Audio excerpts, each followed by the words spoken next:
Segundo contertulio, Jacobo Grinberg, mexicano del 46, doctor en Ciencias Fisiológicas por la Universidad Autónoma de México, profesor titular de Psicología en la misma universidad, director general del Instituto Nacional para el Estudio de la Conciencia de México y autor de 36 libros. Casi deberíamos decir 37 porque está a punto de aparecer. Tenemos allí la portada, Pachita, un libro sobre el chamanismo mexicano. Este programa nace de una comida, tú lo sabes también como yo. Era una comida en el curso de la cual nos contaste a mí, a Félix Gracia, a Luis Maggi, a José Antonio Campoy, a Isidro Palacios y a algún otro miembro de la redacción de la revista Más Allá y también de la tertulia de El Mundo por Montera. Nos contaste, decía, el experimento culminado con éxito que poco tiempo antes, y a propósito de los modos y maneras de la comunicación directa, sin intervención del lenguaje entre cerebros, habíais llevado a cabo en México. ¿Podrías explicar ese experimento y sus consecuencias al resto de los contertulios y a todos nuestros espectadores? ¿Cómo no? Bueno, el experimento lo que intentó fue ver si existían interacciones directas cerebro a cerebro, como tú dijiste, sin el uso de la palabra, sin el uso de movimientos, sin el uso de sonidos. Entonces lo que hicimos fue construir una cámara sonoamortiguada. Esto es una cámara que amortigua la entrada del sonido del exterior, una cámara también visualmente opaca, trabajamos a oscuras totalmente, y electromagnéticamente aislada, de tal forma que impide la entrada de ondas electromagnéticas. En esta cámara invitamos a una serie de parejas, siempre trabajábamos con parejas, a sentarse cómodamente, cerrar los ojos, no hablar, no tocarse, y en esta situación de ausencia de estimulación, lo único que existía era la presencia del uno y del otro. Más tarde o más temprano, lo que estas dos gentes empezaban a sentir era precisamente esto, la presencia del uno y del otro, hasta que llegó un momento en el que la sensación de la mayoría de ellos era que estaban en contacto directo. Un poco difícil definir, ¿no?, lo que sería el contacto directo. Se sentían uno al otro, sin necesidad de utilizar lenguaje. En ese momento, uno de los dos fue invitado a pasar a otra cámara, que también habíamos construido de antemano, con las mismas características. Esto es aislada, sonoamortiguada y electromagnéticamente blindada de la primera, de tal forma, y esto es muy importante, que no había posibilidad de que ondas electromagnéticas pasaran de una cámara a la otra, por lo menos de ciertas frecuencias. En esta situación les invitamos a permanecer en comunicación, o sea, seguir sintiendo la presencia uno del otro. El que se quedó en la cámara original fue estimulado, se le aplicaron una serie de destellos y registrada su actividad provocada ante los destellos, lo que llamamos un potencial provocado. Un potencial provocado, pues, es la respuesta de la corteza ante el estímulo. Es una respuesta muy conocida. Y simultáneamente estábamos registrando la actividad cerebral de la otra persona que no fue estimulada, que no sabía que su compañero estaba siendo estimulado, y lo que observamos es que cuando aparecía un potencial provocado en la persona estimulada, en la otra persona también aparecía un potencial que era sincrónico con la aparición del estímulo, con la presentación del estímulo. A esto le llamamos potencial transferido o potencial de transferencia, y lo que está indicando es que un cerebro de alguna forma estableció contacto con el otro cerebro en forma directa, y lo que le sucedió al primer cerebro tuvo repercusión en el segundo cerebro, sin que necesariamente mediara la conciencia. Por lo menos en nuestros sujetos, al preguntarles, por ejemplo, a aquellos que habían tenido su potencial transferido, ¿sentiste algo? ¿Supiste lo que pasó con tu compañero? Decían, bueno, creo que algo sucedió, pero no estoy seguro. O sea, no había necesidad de que el evento fuera consciente para que sucediera, para que el cerebro lo registrase. Ahora, ¿qué consecuencias? ¿Cuáles son amplísimas, ¿no? Porque en primer lugar nos está diciendo que el límite de la actividad cerebral no es el cráneo, ni siquiera la estructura cerebral, sino que hay un nivel de actividad cerebral que, por así decirlo, trasciende la misma estructura. Y esto se puede explicar de muchas formas, como dijo antes el profesor Delgado. Lo importante en el cerebro son las interacciones interneuronales. Esto es lo que da la inteligencia, lo que da la capacidad cognitiva, etcétera, etcétera.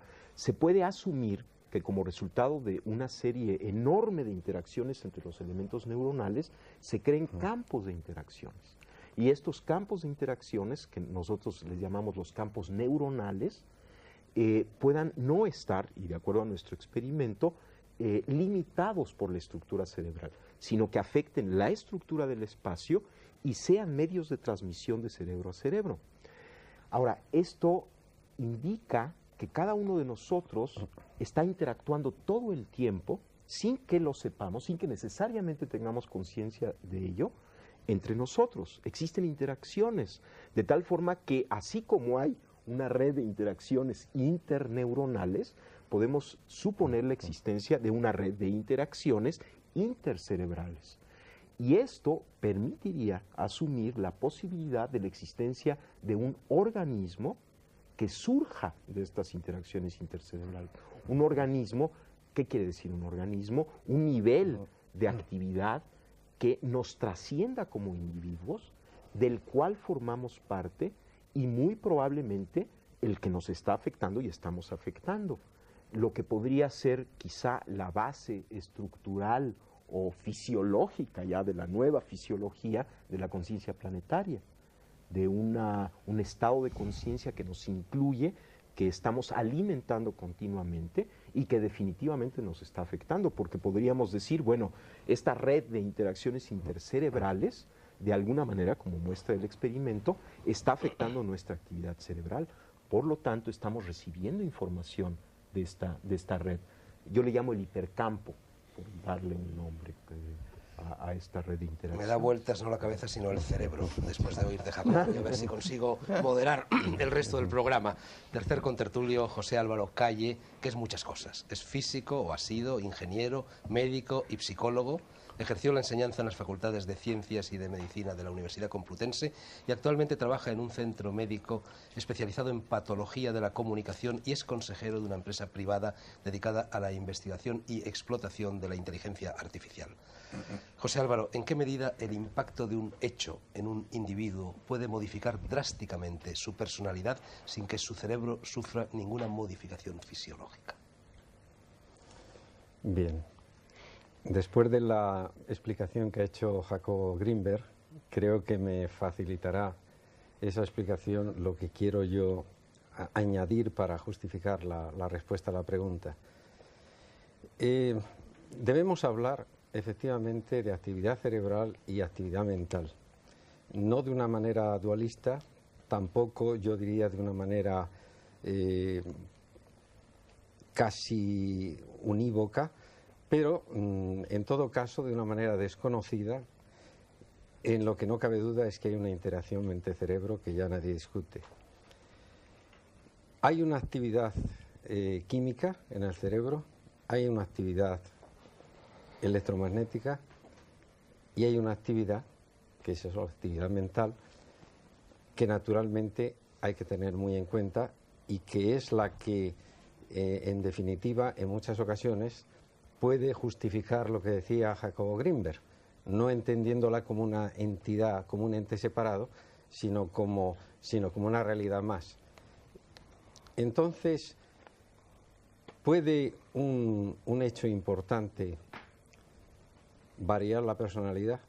Bueno, yo diría que la pregunta es muy buena porque no tiene por qué aparentemente o inmediatamente modificarse para nada la estructura biofísica y bioquímica del cerebro y sin embargo cambiar radicalmente la personalidad. Voy a poner un caso concreto para aclarar ideas. Una persona ha sido entrenada maravillosamente de forma que toda su actividad cerebral sea perfecta. Y además ha mantenido una alimentación perfecta y se ha desarrollado en un ambiente sociocultural también maravilloso. Y un día con la voz más armoniosa y angelical. Incluso yo creo que se le podría decir, como en el chiste por sevillanas, se le podría decir: mira, tu familia ha perecido abrasada en un incendio. Eso es suficiente para trastornar absolutamente el comportamiento en adelante de esa persona, si no estaba preparada su personalidad para resistir tal envite. Y yo diría que eso no tiene nada que ver con la estructura biológica o psicobiológica de la persona. En definitiva, creo que un hecho puede cambiar radicalmente la personalidad y, sin embargo, en principio, no afectar para nada esa estructura biológica. Ahora bien, lo que sí va a pasar es que, como hay una interacción entre la actividad mental y la actividad cerebral, va a repercutir ese impacto vía mental en el resto de la persona, se va a alterar la bioquímica, va a cambiar toda su actividad endocrina, cardiovascular, todo. Las defensas le van a disminuir a esa persona y, en definitiva, esa persona tiene tantas más posibilidades en resistir esos embates duros de la vida cuanto que esté mejor preparado mentalmente. Y ya para terminar, quisiera añadir algo que suena un poco a broma, pero corroborando lo que dice Jacobo Grinberg. Cuando terminemos esta emisión, yo propondría a todos los que estamos aquí y a todos los que nos escuchan que meditaran si nos llevamos a casa cada uno de nosotros nuestra mente, o nos la dejamos aquí, o continúa aquí de alguna forma y en nuestra casa también. Porque este es un problema realmente, yo creo, interesante desde el punto de vista científico y al mismo tiempo filosófico. Se quedan aquí nuestras mentes, nos las llevamos, están aquí y allí. Oye, dímelo, ¿se quedan aquí nuestras mentes o nos las llevamos? Yo diría, hablando con toda brevedad, que se queda aquí y se queda allí. O sea, realmente que permanece en todos los sitios. Cuarto contertulio y miembro habitual del Mundo por Montera, no voy a presentarlo, Antonio Escotado. Antonio, los frenólogos, que con el italiano Lombroso a la cabeza tuvieron bastante predicamento científico durante el siglo pasado y parte del XX, adscribían las funciones espirituales a zonas concretas de la geografía del cerebro, estableciendo así una especie de topografía tangible del espíritu y encauzando este a través de un mecanicismo y de un determinismo prácticamente absolutos. Con ello liquidaban el libre albedrío. Hegel, en la fenomenología del espíritu, sostenía lo contrario, la imposibilidad de localizar el espíritu. Es el espíritu el que crea el cerebro y no al revés. Me gustaría que te explayaras un poco sobre estas nociones. Bueno, nos hemos reunido aquí a tratar un tema, como antes comentábamos, atroz. La piel es esencial para la supervivencia, pero aquí estamos hablando de lo que permite hablar, de la fuente del sentir. Aquí hablamos de aquello que permite tener conciencia y autoconciencia. En esa medida, entiendo que para empezar, aquí, aún más que en la física subatómica, es donde se aplica el principio de indeterminación. Las paradojas del contenido y el continente, de la condición y de lo condicionado, de lo ínfimo y de lo supremo. Cuando intentamos aplicar el principio de causalidad, por ejemplo, decimos: el sistema límbico es el origen o la localización de las emociones, o de ciertas emociones. ¿Hasta qué punto esto se distingue de decir que la forma de la uva determina el sabor del vino? Yo diría que la forma de la uva y el sabor del vino están conectadas, pero que al mismo tiempo son determinaciones libres en sí.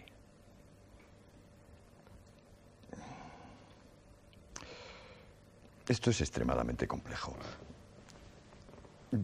A mi juicio, la investigación que se permite tomar como objeto el cerebro, comprendiendo el cerebro como un órgano de extraordinaria complejidad, es el momento en el cual aquello que habla y siente, el espíritu, busca una imagen exterior para sí mismo. En el momento en que busca una imagen exterior para sí mismo, no tiene más remedio que plantearse como cosa, es decir, como elemento fijo, como medio, y en esa misma medida como órgano, porque eso es lo que significa órgano, instrumento. En su formulación originaria, el espíritu se pretende lo contrario, es decir, fin en sí, pura relación, algo irretenible y fluido. Lo que resulta de la conexión entre este esfuerzo del espíritu por darse una imagen exterior y lo que el propio espíritu es que deja de ser pensamiento, sentimiento, inteligencia, para plantearse como algo que tiene pensamiento, sentimiento e inteligencia. Es decir, se expone a sí mismo como facultad, en vez de exponerse a sí mismo como naturaleza. Entiendo que es un tema donde normalmente nos desorienta la complejidad y, sin embargo, deberíamos atenernos a la sutileza. ¿Por qué es la sutileza el contenido de este asunto?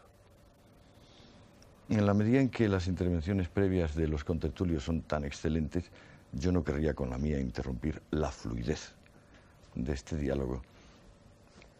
Vamos a ver si tampoco nuestro quinto contertulio la interrumpe. Se trata de otro miembro habitual del Mundo por Monteras, el psiquiatra José María Poveda.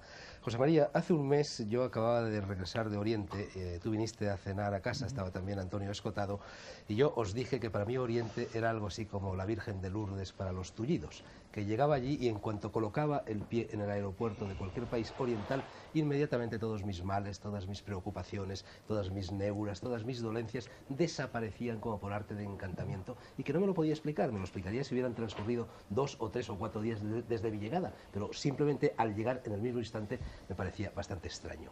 Entonces tú me dijiste algo que me inquietó y que yo ahora te voy a lanzar. Me dijiste, bueno, Fernando, es que tú trabajas sobre todo con el hemisferio derecho del cerebro y en Oriente también tiene más peso en su vida, en su historia, en su cultura, en su civilización, el hemisferio derecho que el izquierdo. Después de eso yo casi me hubiera quitado el hemisferio izquierdo y me hubiera tirado. Es este que pues tengo en las manos. ¿Qué me querías decir con esta afirmación? Bueno, bien, pues efectivamente una afirmación que era como un mapa para el territorio que es el cerebro y un intento de explicación para ello. Efectivamente, el cerebro, como han apuntado las personas que anteriormente han hablado, es de una complejidad asombrosa. El número de neuronas pues sería no mucho, pues muchísimo. Cifras de decir, bueno, ¿se imagina usted la plaza de Tiananmen llena de chinos? Bueno, pues 1 millón de plazas de Tiananmen llena de chinos tenemos dentro de la cabeza si nos ponemos a contar las neuronas, ¿no? Cosa que casi no cabe en la cabeza. Entonces, para explicar cómo funciona el cerebro, ¿seríamos capaces de monitorizar a millones de chinos en sus interacciones y hacernos otro mapa de lo que realmente supone la acción de millones de chinos en interacción? Bueno, eso es lo que pretendía el sistema comunista, pero parece que han fracasado. Es complicadísimo. Entonces, lo que te comentaba al hablar de hemisferio izquierdo y hemisferio derecho es que esto es un modelo de una manera de hablar, un mapa para el territorio del cerebro que puede ser además pues muy matizado. Pero una idea que comprobamos en una serie de experimentos en California hace una serie de años, en los que estaban pues Sperry, Gazzaniga, Gallin, una serie, Olstein, sobre quienes ha escrito pues el propio Calle pues ha escrito sobre ello en el libro que hay de sistema nervioso y sistemas de información. La idea fue que relajábamos a una persona que estaba con un sistema de electroencefalografía colocado y sobre una posición de reposo en el que producía pues ondas básicamente alfa generalizadas, le decíamos, póngase usted ahora a pensar que escribe una carta. Entonces, en ese momento, la parte izquierda y cierta parte de la parte izquierda del cerebro se desincronizaba, entraba en unos ritmos más rápidos que evidenciaban acción en el cerebro izquierdo en ese momento. Pero si a esa misma persona, y estamos hablando de diestros, se le pedía, imagínese usted que es como un arquitecto que está diseñando castillos en el aire, tarea que en vez de ser de escribir y racional era una tarea visoespacial. En ese momento la parte que se desincronizaba era la parte derecha, Entonces, con esto queríamos decir que no se puede hablar de un localizacionismo a lo vasto, pero que lo que encontramos es que las partes que se ponían a trabajar eran distintas según la tarea. Entonces, a partir de ahí se han extrapolado una serie de ideas, que es decir, entonces el hemisferio izquierdo podría ser un modo de procesar la información que utiliza coordenadas verbales de secuencia temporal lineal. O sea, el pensar en el tiempo del reloj sería típico de hemisferio izquierdo, que sería algo muy verbal. Mientras que el hemisferio derecho se manejaría en la realidad con visualizaciones, flashes, un tiempo circular más bien, estados de ánimo no verbalizables fácilmente. Entonces, en este sentido se quiere decir que para un europeo, cuando uno llega a Oriente, está todo como tan difícil de cosificar o de codificar a bote pronto, de ponerle la palabra, que ya el hemisferio izquierdo se desconecta automáticamente. La idea entonces es que el paradigma este del lado izquierdo, analítico, crítico, masculino, activo, occidental, en oposición a un lado derecho, pasivo, femenino, más capaz de recibir, es un paradigma que nos sirve en ocasiones para explicar, por ejemplo, al grupo de Milton Erickson le sirve para explicar la hipnosis. Dicen, en realidad, hipnotizar a alguien es dejarle tranquilo a su hemisferio izquierdo, crítico y tal, dándole un cuanto de razón como a los locos, y entonces cuando te hipnotizan te dicen, ¿le pesa a usted no sé qué? Pues claro que le pesa, siempre me pesa. Y si pacificas al hemisferio izquierdo, pasas al hemisferio derecho de la persona y ya puedes hacer un trabajo de hipnosis. Para explicar incluso la creatividad según Sperry y Gazzaniga. Lo que dicen, un señor es tanto más creativo cuando sepa conectar el hemisferio izquierdo, el verbal, con el derecho. Y entonces, en la medida en que él haga síntesis de estos dos modos de la realidad, claro, el hacer esa síntesis es estar un poco en una frontera, que es lo primero cuando uno cambia de situación. Pues entonces tiene que ser un campo para la creatividad. Y estos lo explicaban a base de conexiones de ambos hemisferios, poniendo en relación cosas que no estaban en relación antes. Y este paradigma sirve finalmente para explicar cosas tan simpáticas como el propio chiste. Según lo cual, el chiste sería como la conexión de dos procesos de la propia realidad que cuando se ponen en contacto, al ver su punto de contacto, se produce una fusión de dos campos que crean humor o que llaman la atención. Porque son dos campos que en sí son consistentes, pero cuando se ponen juntos se disloca la cosa. Quiero decir, dos códigos. Esta es la teoría de Arthur Koestler en un libro muy bonito que se llama El acto de la creación, The Act of Creation. Entonces dice, si el chiste este de que había un señor jugando en la cárcel con sus carceleros a las cartas. Los carceleros, un chiste alemán malísimo, por cierto. Entonces estaba jugando a las cartas con los carceleros. Los carceleros, al ver que este hombre les hacía trampas, le dieron una pata en el culo y lo echaron fuera de la cárcel. Pues claro, son dos líneas consistentes de pensamiento, pero cuando se ponen juntas pretenden justificar la gracia, ¿no? Entonces, lo que el paradigma llamaba la ruptura de sistema, en cierto modo. Esto es. Bueno, entonces tengo que llegar a la conclusión de que yo soy oriental, femenino y de derechas. Vale. Sexto contertulio, o mejor dicho, contertulia, Dominique Aubier. Francesa de origen y española por vocación, un personaje casi mitológico para quienes desde hace varias décadas nos interesamos por el esoterismo, por el pensamiento mágico, por las religiones esotéricas y por las tradiciones iniciáticas. Es imposible comprimir la vida y la obra de Dominique en unos instantes de presentación del Mundo por Montera.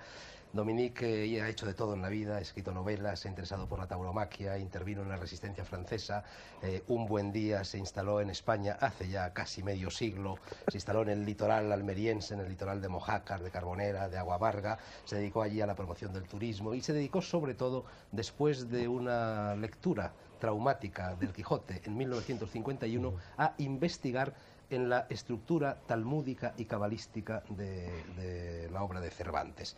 Y desde allí, poco a poco, llegó a desembocar, respondiendo siempre a la lectura del Quijote, en este libro monumental, La cara oculta, la cara escondida del cerebro, en 2 volúmenes, que ha aparecido hace pocos meses en Francia y que ha tenido una enorme repercusión en los medios culturales franceses y pienso que dentro de poco lo tendrá también en los españoles. Dominique, tu libro busca el camino de lo que en la Bhagavad Gita de la religión hinduista se llama conocimiento esencial. Dice Krishna a Arjuna en el versículo 2 del canto 7 de la Bhagavad Gita: voy a revelarte sin omitir ni olvidar nada el conocimiento esencial, lo que en sánscrito se llama vijnana. Cuando lo hayas recibido no te quedará nada más por aprender en este mundo. Esto lo dices en la primera página. En la página 20 del 2º volumen explicas que el conocimiento, la gnosis, la iniciación, consiste en tener la tête dans la tête, la cabeza con mayúscula en la cabeza con minúscula, tal y como lo señala un proverbio hebreo a propósito del sabio. Me gustaría que aclararas un poco, en la medida de lo posible, este galimatías y también qué relación guarda todo ello con la cara oculta del cerebro. Pues he sido muy emocionada de oír hablar español con tanta perfección y debo excusarme porque yo hablo un español de campesina, ¿no? El bueno, Pero ese es el bueno, Dominica. espero que sea el No el de bueno, los pero políticos y el de los me perdonarán economistas. todos los errores, ¿eh? En francés sería muchísimo más inteligente que en español, pero el corazón, como tú decías, es muy hispanizado. Pero en francés no se puede escribir. el Quijote. Entonces voy a buscar. He sido muy emocionada por sus intervenciones a todos, porque me han colocado, sin haberlo previsto, en la misma situación que está usted aclarando. ¿Cuál es? Pues uno busca... Dominica, aquí nos tratamos todos de tú, Ah, de tú. como en Carbonera. Perdón, es que el tú me es muy difícil, pero con muchísimo gusto voy a dar del tú al señor Delgado, que tiene pariente en Carbonera que nos están oyendo. Entonces, me ha emocionado cuando tú hablaste de la felicidad. Me ha emocionado cuando tú hablaste de esta vida interior en la cual nosotros seríamos neuronas. Me ha emocionado mucho su participación, pero no voy a precisar por qué, porque no soy capaz en español. Me interesó su subtilidad y me ha conmocionado muchísimo su intervención con la izquierda y el derecho. ¿Por qué? Porque la primera cosa que enseña Krishna, pero que también enseña el Talmud y que enseña cualquier tradición, y que la vamos a repartir simbólicamente entre nosotros, es que el cerebro, su primera aplicatura es de ser con dos hemisferos, lo que decía usted, el de derecha y el de izquierda. Pues esta noción que están poniendo tanta pregunta a los científicos, las tradiciones la conocen perfectamente. Y le voy a decir cómo, para que vean que no voy por opiniones, sino por pruebas. ¿Conocen usted la noción de yin-yang? Lo tiene usted en la camisa. El yin lo tiene tú en la camisa. Sí, sí, está aquí. El yin, el yang es la izquierda y la derecha vista por los chinos. Yo lo llevo colgado del cuello. Lo vista por los chinos, pero cómo lo ven los chinos es muy importante. Ven la relación izquierda-derecha en su sinergia complementaria e inversada. Entonces es una manera de sobrever la relación izquierda-derecha en su funcionamiento en general. Si usted consulta la cosmología masdeana, verán aparecer dos palabras que dicen exactamente lo mismo, que es Getik y Menok. El Getik es el estado mental que corresponde al espíritu derecho y el Menok es el motor. Si usted toma el pensamiento mexicano de los Sioux, tienen una noción fabulosa para los antropólogos, que es el tonal y el nahual. El tonal es la parte exterior, espacial, y el nahual es la parte informativa del motor. El tonal es lo nombrable con palabras. El tonal soy yo, y el nahual es mi cerebro. Dentro de mi cerebro, el nahual es la parte motor, la que tiene el lenguaje, y el tonal es la otra. Y se puede seguir en muchas cosas porque el tonal y el nahual al final son los cromosomos. Al final los nahual son los cromosomos. Pero quiero decir que como toda el mundo de lo posible, sí, lleno de posibilidades. pero la noción, si las tradiciones conocen también la izquierda y la derecha, no es por haberlo visto como ustedes en el escape, así. No, no, no. Lo han observado. Y lo han observado en su funcionamiento. Y no solamente hay el tonal y el nahual, pero hay muchas otras cosas. En la Cábala y en el Sufí dicen con muchísima precisión la izquierda y la derecha. Es decir, que la noción de orientación, de simetría izquierda y derecha, en las religiones resveladas, en la gnosis judía, cristiana, islámica, la noción va directamente, no con yin yang, no con interpretación funcionales, sino directo a la noción izquierda y derecha. Y si ustedes leían el Zohar es un tratado concreto de cómo funciona en sinergia la izquierda y la derecha. por eso, cuando tú decías que, y tú, que en India se nota una sensibilidad especial, no es porque son más de izquierda o más de derecha en el cerebro, es porque dan toda facilidad a la sinergia y a la dirección, porque la dirección es muy importante, no se va del tonal al nahual, se va del nahual al tonal. Por eso las informaciones que son en el cerebro motor condicionan nuestra comprensión en el cerebro espacial, decimos. Y las tradiciones dicen que no se debe separar. Y hay un chiste, ya que tú hablabas de chiste, chino, que me gusta mucho. Es un monje, ¿tú no eres monje frustrado? Sí, un poco. pero no Entonces, un monje que no es frustrado está cogiendo una berenjena en el jardín.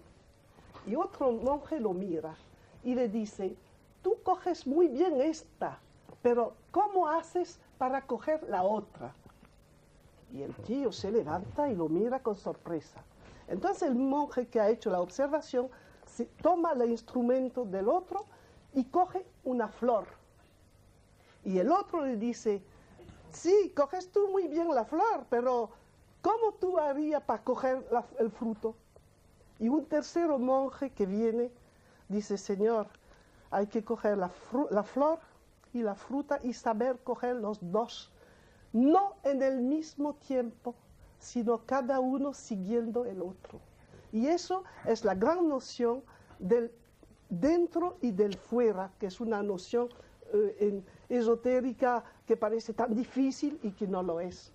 Es que nosotros cuando tenemos una impresión o una información en el cerebro izquierdo, motor, inmediatamente se trasloca y se convierte en una sensación espacial, tal como se convierte en los cromosomos, el ADN que se convierte en proteína. Hay una transformación del universo verbal lineal en un universo espacial, que eso es el milagro. Ahora, esa es una técnica para memorizar, que enseñaban en algunos sitios. eso, si uno coge palabras de hemisferio izquierdo y las ve, les es más fácil luego recordarlas. Eso y es verdad organizar. para los japoneses, pero Más. no creo que sea verdad, por ejemplo, por los hebraicos, para nosotros. Porque los japoneses y los chinos y los indios son regiones de la esfera. Es que antes de hablar de esto me habría gustado precisar una cosa para ti. Pues venga, precisa Porque- y así Jacobo Sí, contesta. es que la gran noción esotérica, ya que yo no soy científica, no me pueden contradecir, ¿eh? Tengo suerte. La gran noción cabalística y sufí y gnóstica es la siguiente. El universo es un cerebro, pero el universo en el cual nosotros vivimos es nada más que la mitad de este cerebro, la parte espacial, la larga, como decía usted, es decir, la parte material. Por eso es material, por eso hay todos los mecanismos que conocemos y en este universo, detrás de él, hay la mitad que falta, la mitad verbal, existe. En la Cábala es una noción muy clara en gnosis bíblica porque se llama el príncipe de la cara, el que manda ahí, que no es Dios ni el creador, es la otra parte del cerebro. En son nociones esotéricas, no son nociones científicas, aunque hoy la ciencia va muy cerca, porque el concepto antrópico no sé dónde está aquí, sino es muy cerca. Los científicos son al borde de decir lo mismo. Dicen los esotéricos que en este universo lo que da la forma es el concepto de creación. Y dentro de este universo todo es cerebro. Los ciclos son todos cerebros. Entonces la vida, la tierra es un cerebro. Y la vida es un cerebro. Pero cuidado, de la vida vemos nada más que una parte. La parte visible, el hemisferio espacial, y el otro no lo vemos, pero es el que comunica. Entonces, si don Juan, por ejemplo, dice, la otra vida me vienen a mirar, te vienen a mirar. claro, porque hay muchas formas de vida que son formas de conciencias que existen en el universo y que participan a la vida y nosotros la podemos seguir, vivir. Entonces, el concepto iniciático es interesante hoy por esta razón, que viene a dar todo lo que prometía la Bhagavad Gita, no una ciencia objetiva, sino una manera global de pensar la ciencia y de integrarla a una síntesis prefabricada, porque hoy si poníamos los científicos con la obligación de hacer su síntesis, se darían muchos dolores de cabeza y creo que nadie lo puede hacer.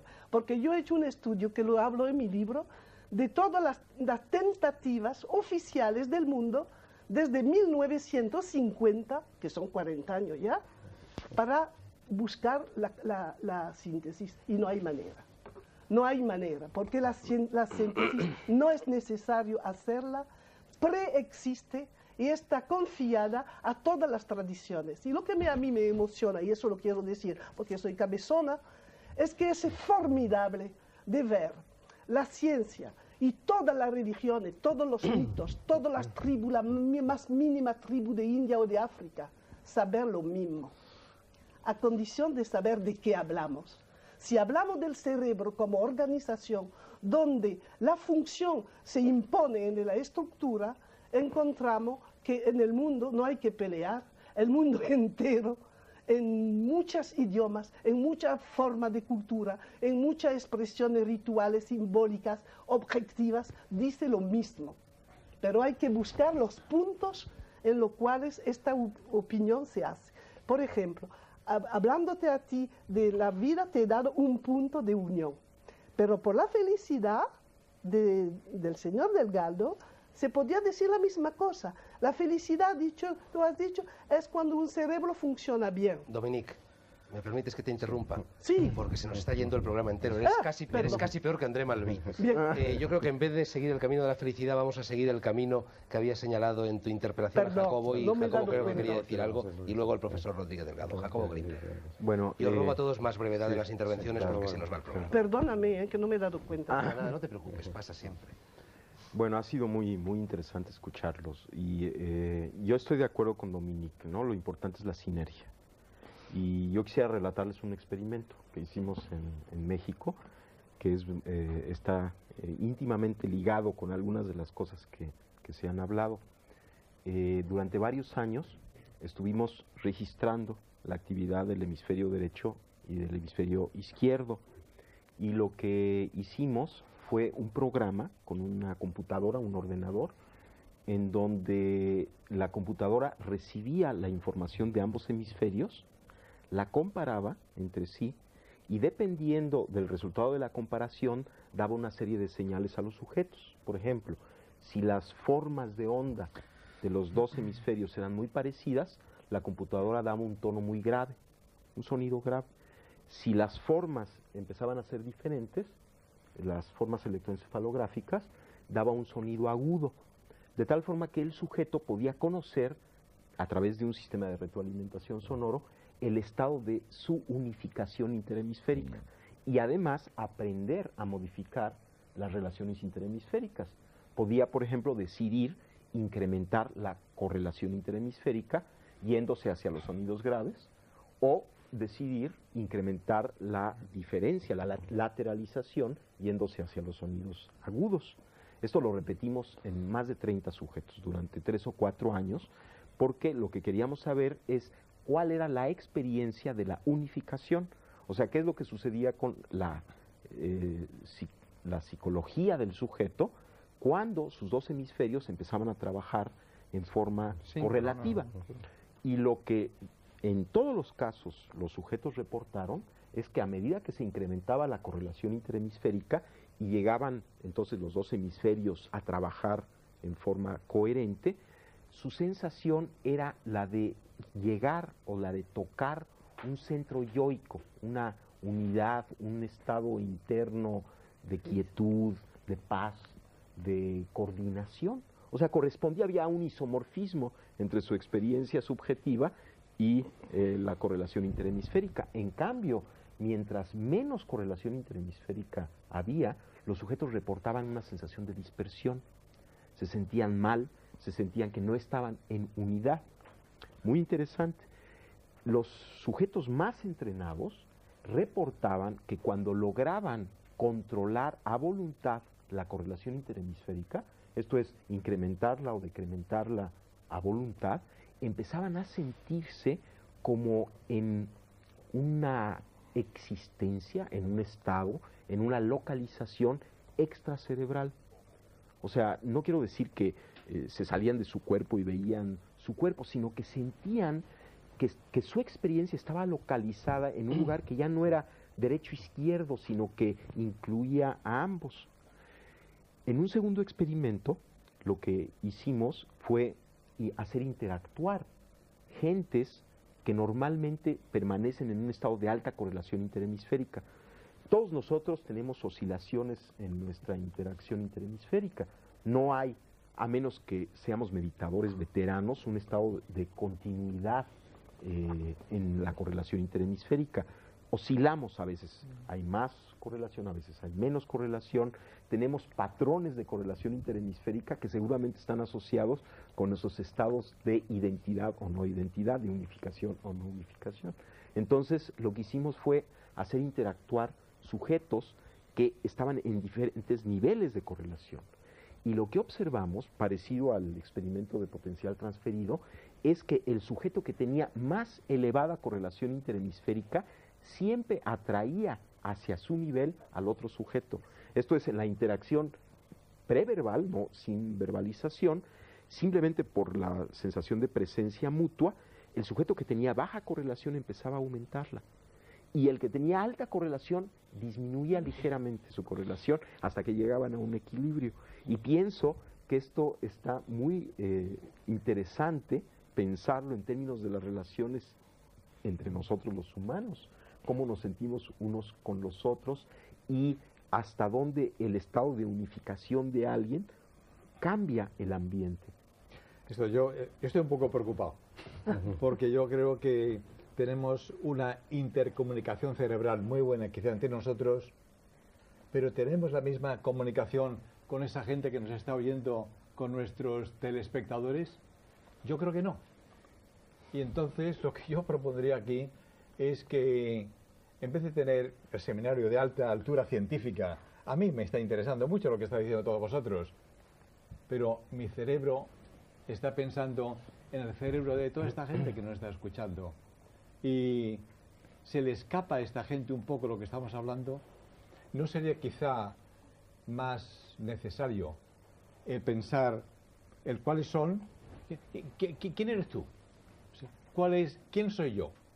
¿Cuáles son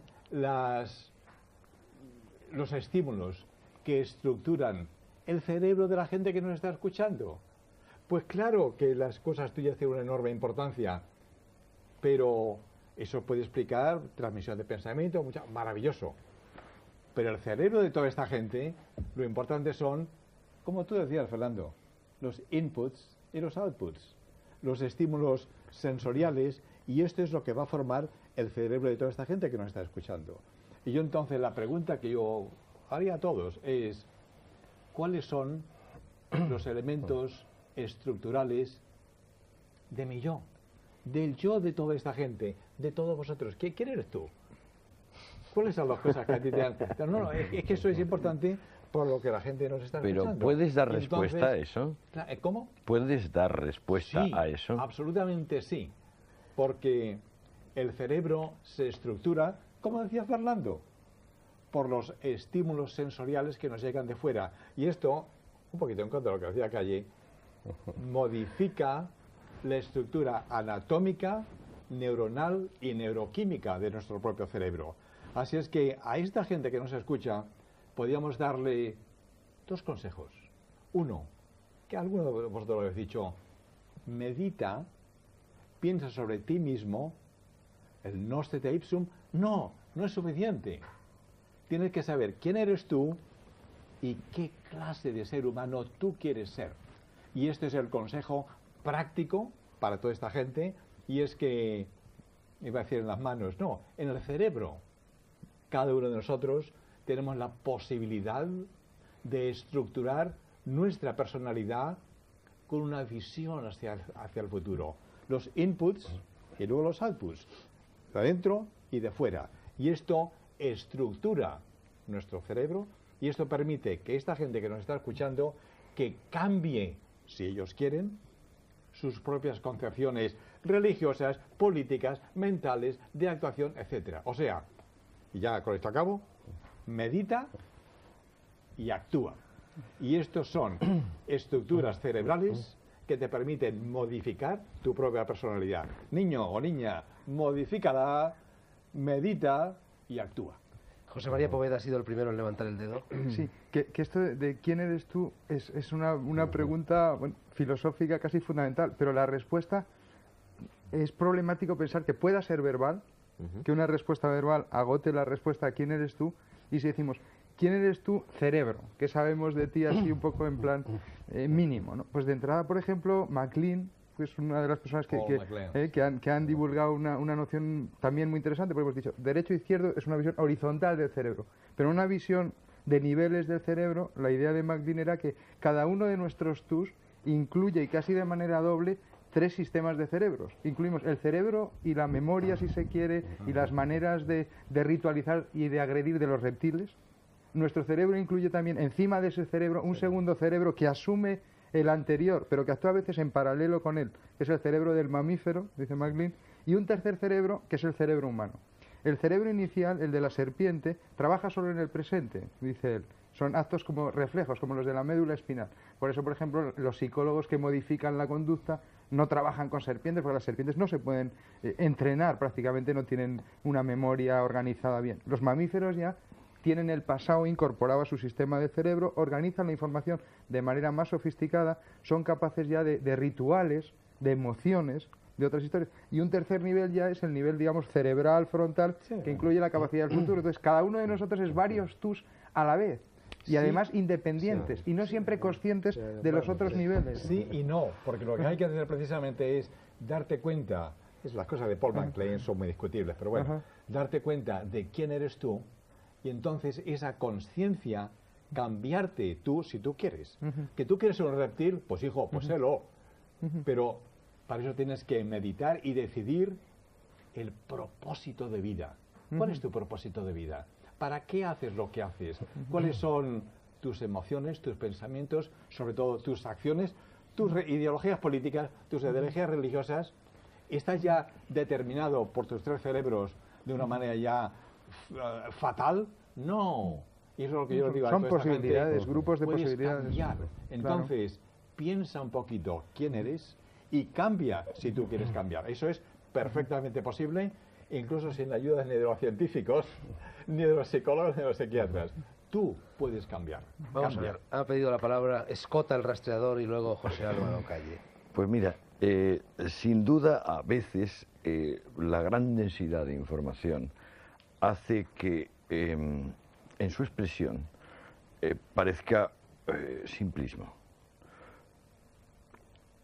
La idea de que el cerebro se puede explicar por una llegada de datos que se procesan y salen luego, a mí me parece conectada con una base científica que a su vez no estoy tan seguro de que dure, pero sí que ha sido importante en todo este siglo, la idea de la caja negra.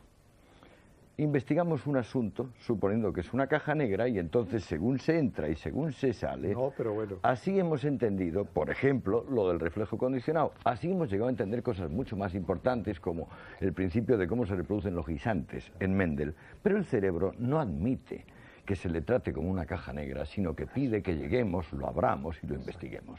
Cosa de extraordinaria complejidad. Cuando tú dices medita y piensa en tu cerebro. ¿Pero qué es tu cerebro? Tu cerebro no es más que la representación exterior del principio de la acción, que para empezar tiene bastante poco de tú y yo. O si no, no entendemos, porque el lenguaje, precisamente, por ejemplo, la palabra mesa, no es tu palabra ni mi palabra, es mesa. Es decir, la objetividad del pensamiento es al mismo tiempo su fluidez infinita, el hecho de que es irretenible y sobre todo el hecho de que no es edificante. El hecho de que no se puede plantear como un consejo a alguien. A mí no me ha gustado de lo que tú has dicho, quiero, perdóname que te diga, con todo respeto, que llames a ti mismo, es decir, a un otro, la gente.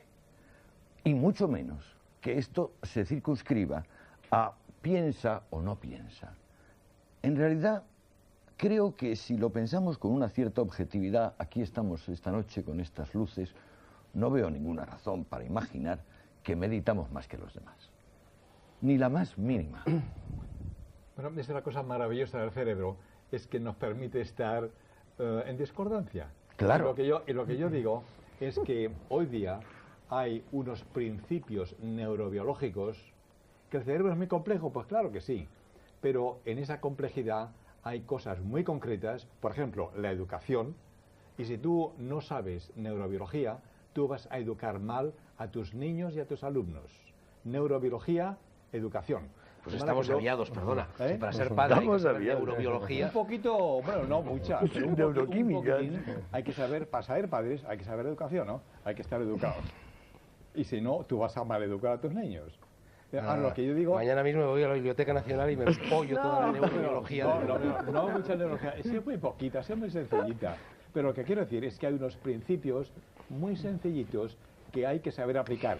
Y si no los aplicamos, es la catástrofe de la educación que tenemos en este país y en muchos otros países. Así es que hay una ciencia que es utilizable. ¿Que hay una complejidad? Pues claro que sí. Pero hay una ciencia que hay que saber utilizar.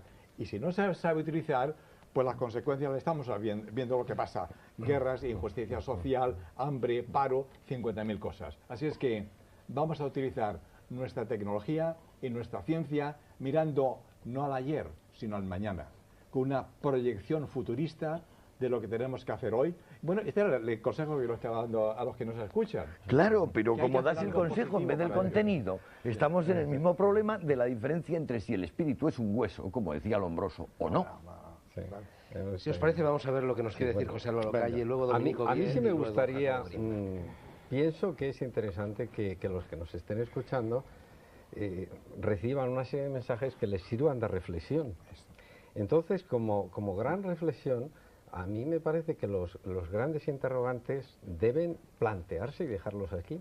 Por ejemplo, la ciencia más dura, la hardware de la ciencia, como es la física, es al mismo tiempo la más mágica. Eso. Y dice, por ejemplo, la física, identificándose prácticamente con lo que ha dicho Dominique, refiriéndose a la cábala o al sufismo o a la sabiduría oriental en general. La física más moderna de hoy día dice, en el principio, parece el Génesis, Big Bang. antes del Big Bang, ni el espacio ni el tiempo existían. Eso. No ha lugar. Después, la física moderna de hoy día, del año 89 y 90, dice, seguramente podríamos afirmar que si desapareciera la conciencia o consciencia de los seres inteligentes que pueblen el cosmos, seguramente desaparecerían El cosmos. las galaxias, los planetas, el cosmos entero. Dicho de otra forma, sigo con la física moderna, no estoy hablando, lo que pasa es que es una metafísica, suena a metafísica, pero en el sentido más profundo. Sigue la física diciendo, de tal forma que el cosmos posiblemente lo crean, aquí tenemos los espiritualistas, los idealistas de Berkeley, los propios habitantes del cosmos. Tenemos Y otra una cosa, construcción. el espacio, el único latinajo que voy a utilizar es este, el espacio de Minkowski, es el espacio vacío, potencial, lleno de posibilidades. Aparentemente no hay nada, ni siquiera energía. Lo que pasa es que hay energías positivas y negativas compensadas. Y en ese estado, la entropía, la perfección es máxima. Y tenemos el Ein Sof de la Cábala. Eso. Cuando se rompe eso, aparecen las energías negativas, aparecen las energías positivas, aparece la degradación del universo, la entropía va aumentando más y más, y hoy día quedan unos retazos del universo primigenio, las supercuerdas. Esto no lo digo como erudición para que los oigan, sino para que se planteen que entonces la mente, ¿qué es? Pues la mente a lo mejor es una realidad que no obedece perfectamente a las estructuras de espacio y tiempo. Por lo cual, si no obedece a las estructuras de espacio y tiempo, no tenemos por qué empeñarnos en sacar longitudes de onda que entendamos o frecuencias o lo que sea. Claro. En el mismo ser humano hay unas diferencias brutales, como sabéis todos. Mientras que el oído, yo lo comentaba con vosotros, entiende de 6 a 6.000 hercios en números redondos, la visión es capaz, no es capaz, tiene que estar preparada la nuestra para identificar unas frecuencias que están en los órdenes de cientos de billones, con B, españoles, de hercios. Entonces, yo creo que al espectador sí le llamará la atención el que diga, bueno, pues, como yo decía, la enciclopedia de la ignorancia es tremenda en toda la dinámica de la mente. Bueno, pues es un buen mensaje. Yo quería decir una cosa en relación con todo esto.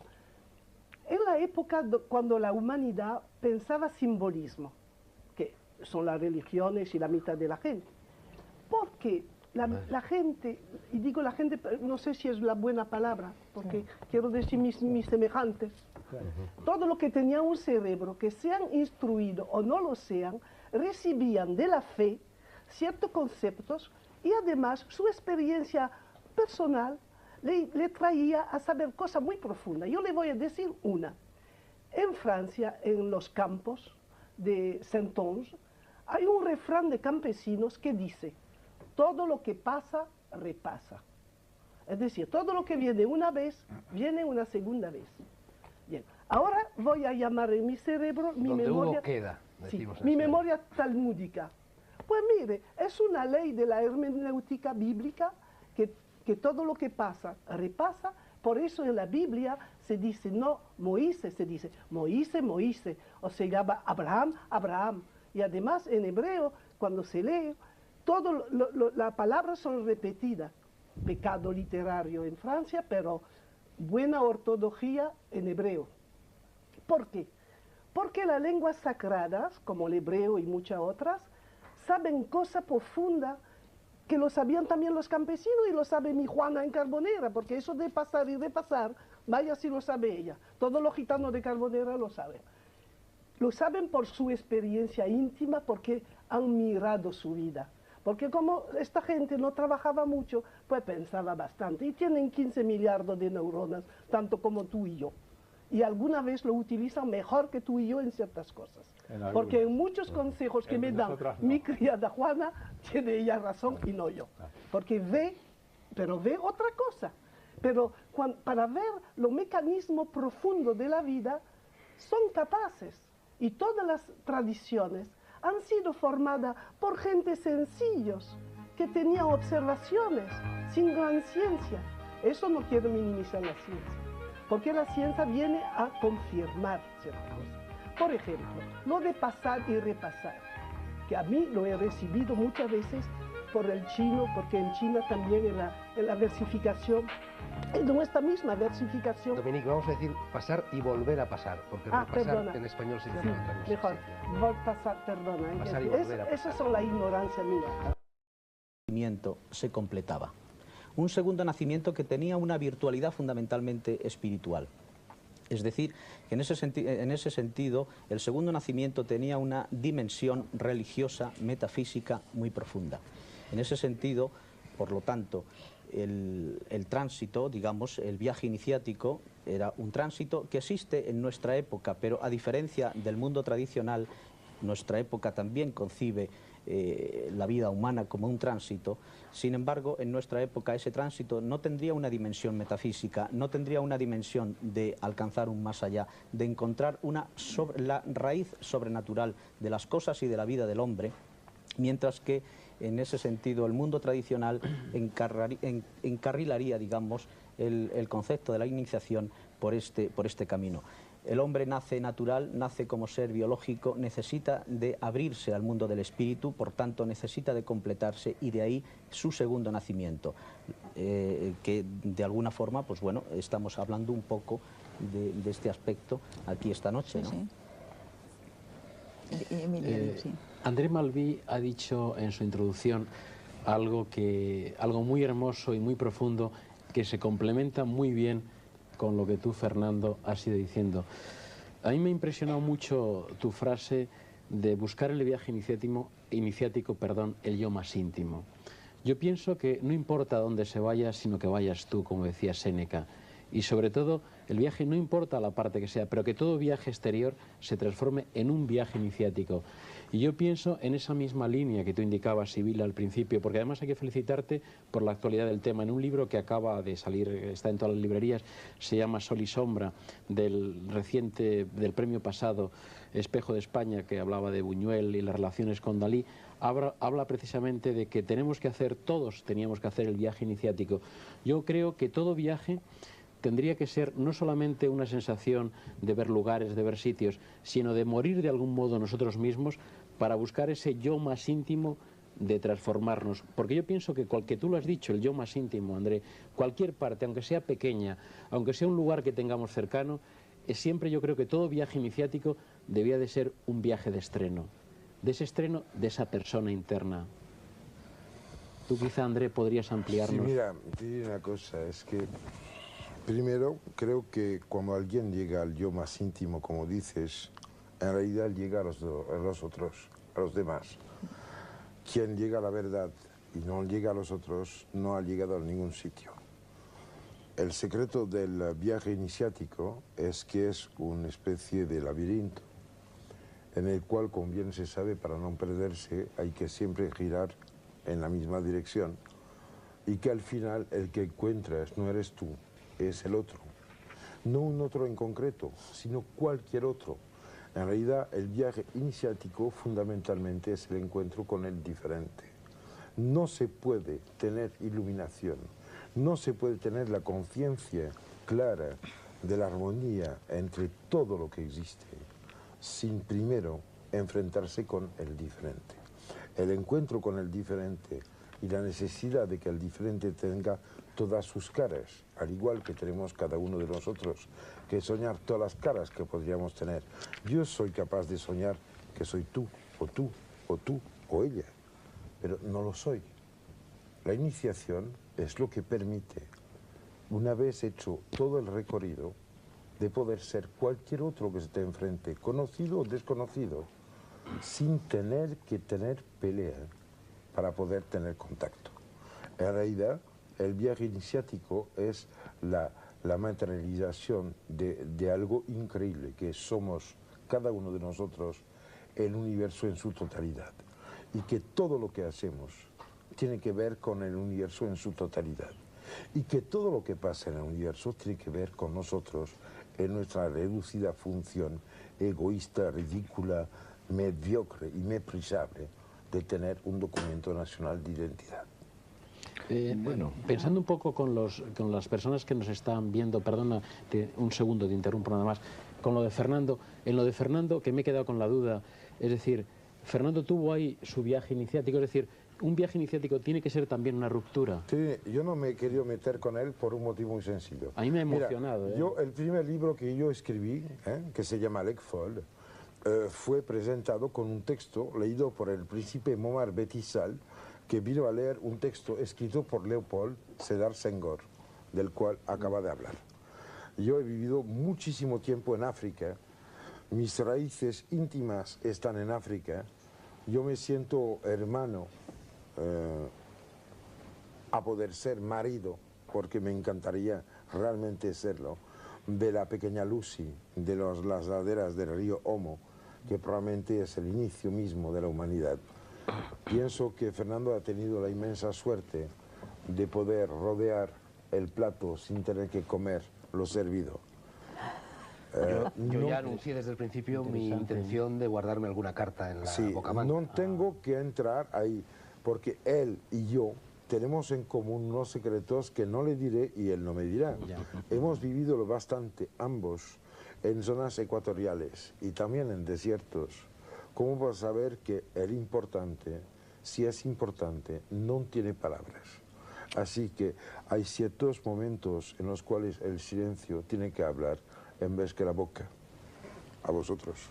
De todos modos, André, aquí lo que estamos intentando es aclarar un poco a la gente cómo es este tema y de qué va el tema. O sea que hacete un esfuerzo para verbalizar lo inefable. Cojo 2 minutos y después dejo. Pienso que como una madre tiene su niño que se cae, lo coge, le da un beso donde le duele, sopla, le canta una cantinela, se pone a respirar con él, se desabrocha, saca a lo mejor la teta o lo que sea, busca el contacto íntimo, olvida un poco que es un ser por su cuenta y que el que sufre es otro ser, intenta abrir puentes que hacen que sea un ser diferente, más que la suma de los dos y diferente también de la suma de lo que cada uno de los componentes podrían ser. Pues está ya recorriendo casi perfectamente todo lo que la iniciación permite, anuncia y necesita. Y como última cosa diré que la iniciación es inevitable. Naturalmente es inevitable. Lo que pasa es que hablamos de una iniciación. ¿Me permitís un pequeño inciso? Mi maestro decía que iniciados estábamos todos, los que no estábamos era acabaditos.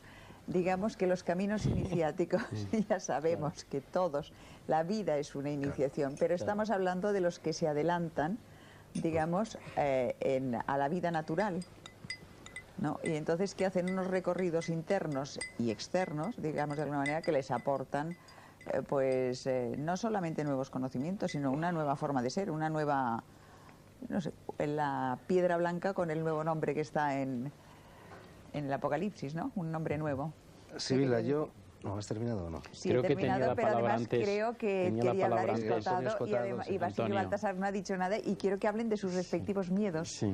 Que hable Basilio Baltasar. A lo mejor no los han tenido. A lo mejor antes, porque nos la cuenten. Antonio, estabas Escotado, antes. ¿tú querías decir algo? Sí, pero es un señor. No, pero era en un momento previo. Era en un momento Recógelo previo. otra vez y tráelo otra vez adelante. Creo que André habló de que al alcanzar la verdad de sí mismo, uno en realidad se sitúa inmediatamente en el terreno de lo que llama el otro.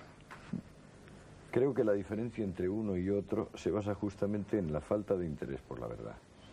En el momento en que el interés por la verdad se hace avasallador, omnipotente, hegemónico, uno está ya en el lugar del otro. El viaje iniciático para mí es básicamente el viaje de la pequeña muerte, de anticipar aquello que da gravedad, seriedad a nuestros actos. Porque imagínate que viviésemos una infinidad de tiempo. Pues podríamos hacer toda suerte de tonterías y no existiría la palabra tontería. La palabra tontería proviene probablemente del movimiento entrópico de lo real que hace que, bueno, que seamos limitados en general. Pensé, lo más oportuno que podemos hacer aquí es que cada cual cuente algo parecido a una iniciación propia. Exactamente.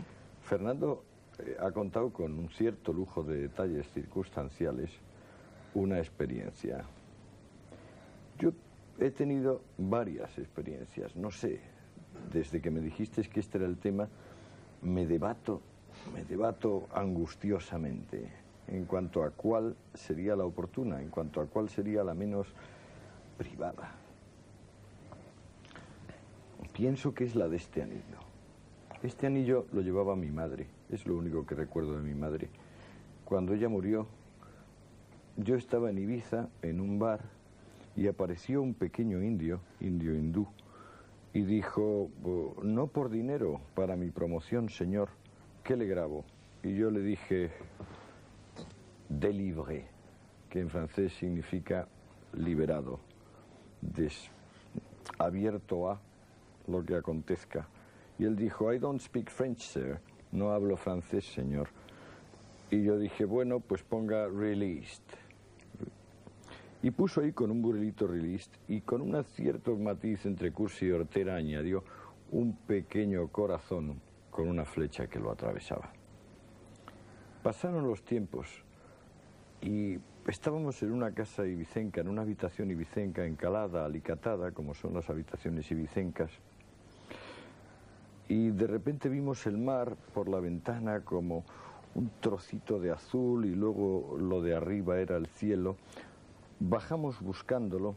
Al llegar a la playa, no se sabe cómo, la arena se convirtió en una alfombra persa móvil y llena de objetos. Yo me di cuenta que irrumpía lo extraordinario en nuestras vidas. Entonces ella se arrodilló delante de mí y me dijo: ¿qué llevas en la mano? Y yo me quité esto.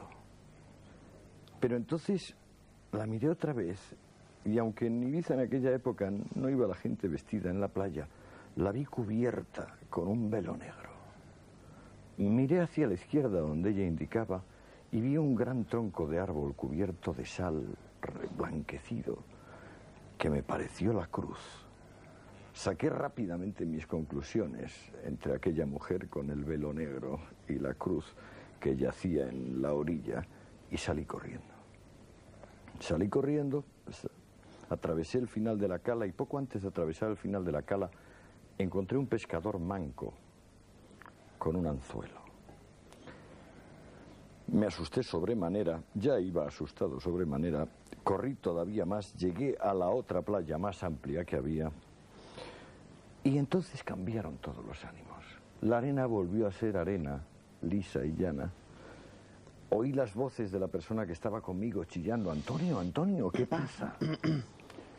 Entré en mi coche, dejé que la otra persona entrase en mi coche. Parece que ascendimos sin necesidad del motor de explosión hasta la vieja casa de donde estábamos. Miré mi mano y vi que quedaba una huella blanca. Dije: ¿cómo es posible? ¿Dónde está mi anillo? Lo único que tengo de mi madre. Y añadí: la tierra.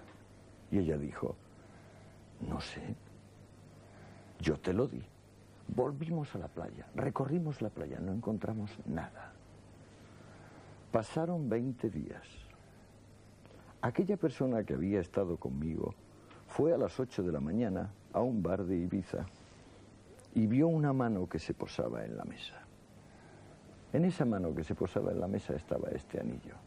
Y ella dijo: este anillo es de Antonio. Y la otra dijo: no es de Antonio, yo me separé de mi marido. Aquella noche decidí separarme de mi marido y me fui con mi amante. Y allí pasamos la noche en aquella cala y nos salió el sol, y cuando yo bailaba la salida del sol, entonces entró en un dedo de mi pie. Y además, prueba de que es mío es que dice liberada. Era una mujer francesa.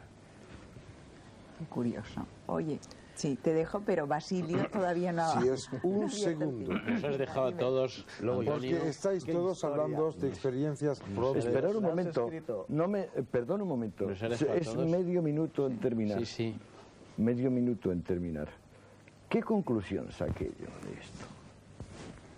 Que yo había sido un farsante.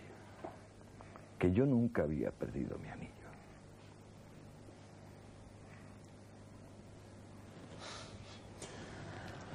Permites, es muy rápido. Hace de esto unos pocos años me encontré una tarde en Besalú, provincia de Gerona, en la calle, con un coche parado y dentro del coche un niño de 2 años, se llamaba Joffre. Era hijo de Lourdes y Jordi. Estaba muriéndose. Tenía el corazón latiendo a más de 500. Estaba realmente... al final con fibrilación, y me habían llamado. Yo sabía por qué. Fui ahí y me impresionó tanto este niño que empezaba y yo que al final podría acabar, que hice una especie de pacto diciendo: Dios, por favor, mira, vamos a equilibrar. Él pesa 12 kilos, yo peso 100. Vamos a intentar juntar. Le puse la mano encima. Le bajó las pulsaciones. Se puso normal. Y yo empecé a pegar saltos. Murió el niño. Murió muy poco tiempo después. Lo impresionante es que el padre, la madre, los amigos que tenían alrededor, desde este momento, han cambiado de vida. Yo creo que tenemos que ser muy humildes y dejar también sitio a esas almas pequeñas demasiado luminosas que llegan y que no pueden vivir toda una vida en el aspecto histórico, pero que sí sirven para que de golpe nos demos cuenta que somos los tontos que cogemos una cucharada de mermelada y la vamos extendiendo muy poco a poco sobre muchas rebanadas.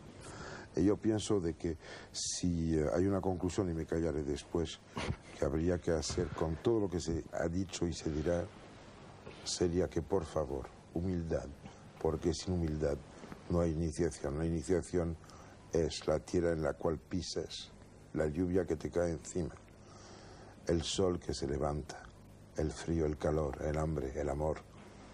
Pero eso es cierto. Bueno, pero el por caso... favor, déjate hablar a Basilio, Sí, es porque verdad. yo quiero Yo saber... soy muy prudente cogiendo la palabra, pero cuando me la dan, no la suelto.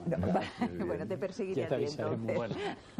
A ver, Hombre, Leo. yo la verdad es que soy bastante escéptico respecto al tema del programa, porque escucho vuestras intervenciones con pasión de lector. Y voy a explicarte. Pues ya desde pequeños pues empezamos a rendir un culto y una admiración extraordinaria hacia ese gran género de la literatura que es el género de viajes.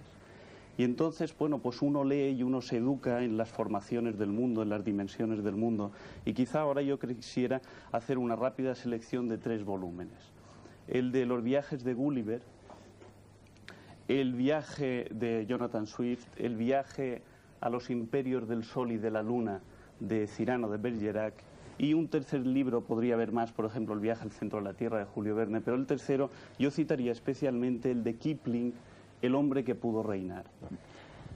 Son 3 libros, son 3 viajes, pero lo verdaderamente sorprendente y la razón por la cual yo no puedo contar ni siquiera mentir acerca de ningún viaje iniciático es que uno sale de casa... Basilio, ¿me permites una puntualización pedante? Por favor. El cuento de Kipling no se llama así, lo que se llama así es la película basada en el cuento de Kipling. El cuento de Kipling se llama La más hermosa historia jamás contada. Y además su fundamento es reconocimiento masónico. Pero dejar de hablar, por Dios. Sigue, sigue. Nota a pie de página. Es que Lo malo es que te dejes arrebatar la palabra. La humildad será buena para la iniciación, pero no para los debates televisivos. Bueno, muy bien.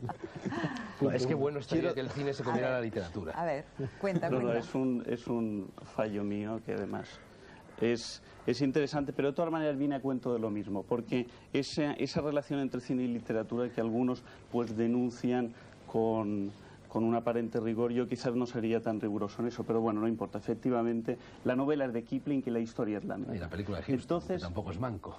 No la he visto, no sé cuál es. Maravillosa, pero el hombre que pudo ser rey. No sé. Bueno.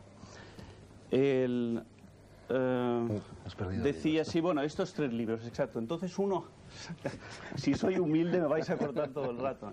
Bueno, entonces uno lee estos 3 libros y sale de casa, ¿verdad?, a conocer el mundo, a conocer el viaje y quizás, probablemente, hipotéticamente, a esa iniciación sobre la que ha estado leyendo tanto. Pero uno no se encuentra absolutamente nada. Uno no encuentra el país de los liliputienses ni ninguna de las grandes regiones que describe Jonathan Swift, y uno empieza a decepcionarse. Uno tampoco encuentra el demonio de Sócrates, ¿verdad?, que se encuentra nuestro gran espadachín. Hombre, a Cyrano lo mejor de es que lo Bergerac. buscas donde no está.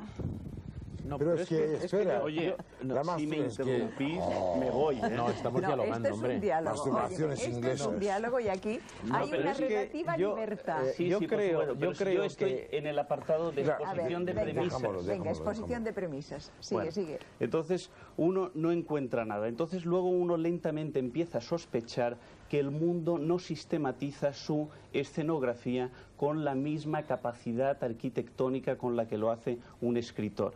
Por ejemplo, con la misma capacidad con la que Fernando y Antonio nos han contado sus propios viajes iniciáticos. Entonces, sospechando esto, uno empieza a retraerse y a proponer el viaje más que como la ejecución de un tratado o de una guía, simplemente como el ejercicio de la suspensión del entendimiento, el ejercicio de la suspensión absoluta del entendimiento, buscando simplemente el abandono. Esto es una técnica que yo recomendaría. Es bastante ingrata en la medida en que no permite narratizar la experiencia, pero quizás nos permitiría descubrir algo que está implícito en el cuento y en la novela. Veo tu mano, es una indicación para que haga un paréntesis. ¿Cómo te paras? Me tiro. Simplemente que quiero hablar de la palabra. ¿Y quién reparte la vosotros os podéis interrumpiros relativamente. Entonces yo pues simplemente no puedo contar ningún viaje iniciático simplemente porque no he tenido ningún viaje iniciático. No he visto absolutamente nada en el mundo que me permita sospechar que tal cosa existe. Pero he leído libros y lo que puedo hablar es de los libros que he leído. Bueno, perdona, pero es que creo que hay un factor importante que se está dejando por alto. Y es que se está identificando viaje iniciático con viaje físico. Con el viaje de la aventura del montañero que se va al pico, al Everest, o va a la Concagua, o va al Himalaya, o cualquier otro que va al oriente o va al occidente. No forzosamente. Es decir, ni la experiencia que ha contado Antonio ni la que he contado yo eran grandes viajes. Corremos el riesgo de identificar viaje físico con viaje iniciático. Entonces, yo quiero plantearos, por ejemplo, aquí, ¿qué hace un monje que habla también de viaje, de salida del mundo, de búsqueda del paraíso, y sin embargo vive una vida sedentaria en una celda en la que se recluye en el secreto y dice: voy a meditar sobre la muerte, sobre mi propia muerte, para renacer aún más allá? Bueno, Isidro, pero es que precisamente ese secreto, esa soledad, ese ayuno, esa mortificación forman parte del viaje iniciático. Son las pruebas que forman parte del viaje iniciático. Por esto yo quería aclarar que no es que no confundamos en ese sentido viaje físico, es decir, que el viaje iniciático no necesariamente tiene que ser un viaje físico. Puede haber otro tipo de viaje que no es físico. Bueno, y cuando Basilio dice que él no ha emprendido ningún viaje iniciático, yo creo que está olvidando algo fundamental, y que lo ha señalado también André Malví. El viaje iniciático, por definición, es el viaje de la vida, que concluye precisamente en ese rito de paso que es la muerte. Y tú has iniciado, como cada hijo de vecino, el viaje de la vida y te has enfrentado al calor. Y más fuerte que ese, y el viaje de la parte de la vida que es la cultura a la cual se dedica. André, por favor, André. Si me permitís una cosa, creo que él está empezando viaje iniciático hoy. Esto es una estación de viaje iniciático. Punto y aparte. Y yo además te diría... Pienso que es muy peligroso limitarse en la lectura de las cosas antes que vivirlas. Está muy bien de que la masturbación existe, pero no permite ligarse a las señoras con las cuales se piensa. A nivel más rudimental, a niveles un poco más subidos, es evidente que el pensar que uno ignora no da derecho a seguir siendo tonto. Y un poco más alto aún, quiere decir que hay que empezar a ser humilde y a hacer con lo que se tiene, o sea, los pies, lo primero que se sabe hacer, que es caminar. Tontamente, empezando por el Mediterráneo, yendo hacia el Atlántico, como lo hizo mi hijo Mathurin, ¿no?, que a los 14 años se pegó los 800 kilómetros a pie con la mochila a cuestas, pues se ha encontrado con los sitios claves en los cuales de repente el hombre cuenta poco, porque el mundo, este mundo precioso, este planeta azul en el cual estamos, nos dice cosas que no hay palabras para contar. Bueno, hay unos puntos, déjame acabar.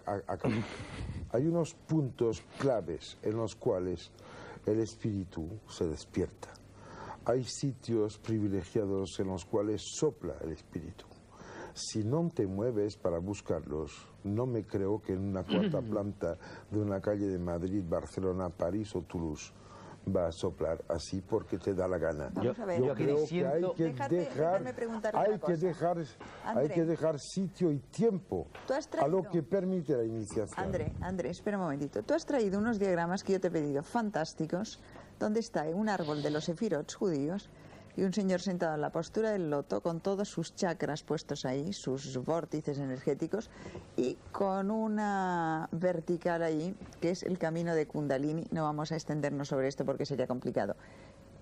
¿Tú crees que los cabalistas medievales, los que estuvieron en Gerona, necesitaban ir de aquí para allá para cambiar, para subir de chakra en chakra? ¿O para hacer un viaje iniciático? Cuando abres el ojo interior, ves el universo entero. no hace falta moverte porque lo ves todo. Pero mientras no lo ves, mejor que te muevas. No es bueno sentarse en una gruta, no se puede alcanzar ese No, estado es que esto me te diré una cosa, al final basta pegar una torta a un guardia civil y acabar en Carabanchel. Pero yo debería esto no haber es todo. ninguna iniciación. Pero un y si momento. bastaba ponerme ¿Cómo es esto de ver en todo? cuclillas para tener la iniciación, pues lo siento, todas las ranas serían Buda. Pero André, ¿cómo es esto de ver todo? Esto que estás diciendo ¿De verdad no es esto así. de ver No, todo? realmente yo creo una cosa. No está arreglado ninguna cosa en este universo. Los sentidos, hasta ahora, son solo la expresión de una relación entre el límite exterior de un cuerpo mal asumido con lo que lo rodea. Ya es una traducción de la realidad. La realidad no es lo que captamos, la realidad es lo que hay. A pesar que lo captemos, lo comprendemos o no. Bien, la iniciación y el viaje iniciático es a través del viaje dentro del cuerpo, limitado, dentro del cuerpo extendido, que es el planeta, dentro del cuerpo mayor, que es la inteligencia, la mente, el mundo conceptual, lo que permite, ya que no haya diferencias entre el objeto al cual se atiende la mente, el espíritu, el ente espiritual que todos llevamos dentro, y la manera de acercarse a él. Yo creo que la iniciación es el arte de dejar y olvidar las palabras.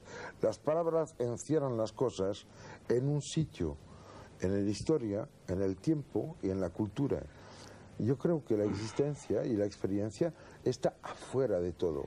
La iniciación abre sobre un mundo sin palabras y por esto, precisamente, es Perdóname, tan te voy difícil a hablar preguntar de una ella. cosa. ¿Por qué sin palabras? Puede ser sin palabras, con palabras. Es que la iniciación, digamos, el mundo este superior, y perdona que intervenga directamente, a mí me parece que no renuncia a nada. No. Lo que quiero decir es que, quiero decirte que no, lo que quiero decir es que me si tú estás vas a viviendo comer como un Wimpy, el mundo en un varias Wimpy en el facetas. aeropuerto de Barcelona, o en New York, o en Los Ángeles, o en los estados del maíz, en Estados Unidos, vas a comer cosas diferentes con la misma palabra. Cuídate de las palabras porque recubren cosas que son diferentes entre sí. Estamos de El acuerdo arte en esto. de tener respeto a la diferencia es lo que permite la conciencia, lo que permite la existencia y lo que permite al ser, al yo, de no estar limitado. En realidad se trata de petar los bordes del acuario. Sí, di, Fernando.